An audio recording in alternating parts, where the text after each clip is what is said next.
روضہ رسول پر حاضری کا طریقہ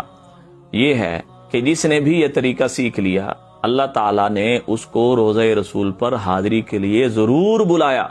کیونکہ اللہ تعالیٰ کو وہ لوگ بہت محبوب ہوتے ہیں جو ان الفاظ کے ساتھ روضہ رسول پر سلام پیش کرتے ہیں، اور اللہ تعالیٰ ان کے جتنے بھی مالی مسائل ہیں وہ بھی حل فرما دیتے ہیں۔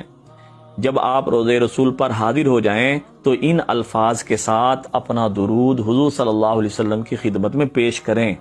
السلام علیکہ یا سیدی یا رسول اللہ، السلام علیکہ یا سیدی یا خیر خلق اللہ، السلام علیکہ یا سیدی یا بشیر، السلام علیکہ یا سیدی یا نذیر، السلام علیکہ یا نبی الرحمہ، السلام علیکہ یا نبی الامہ، السلام علیکہ یا ابا القاسم، السلام علیکہ یا حبیب رب العالمین، السلام علیکہ یا سید المرسلین و یا خاتم النبیین، اشہد بانک یا سیدی یا رسول اللہ قد بلغت الرسالہ وادیت الامانہ ونصحت الامہ وجاہدت باللہ حق جہادی حتی اتاک الیقین، اللہم صلی وسلم وبارک علی سیدنا محمد صاحب الوجہ الانور والجبین الاظہر، اللہم صلی وسلم وبارک علی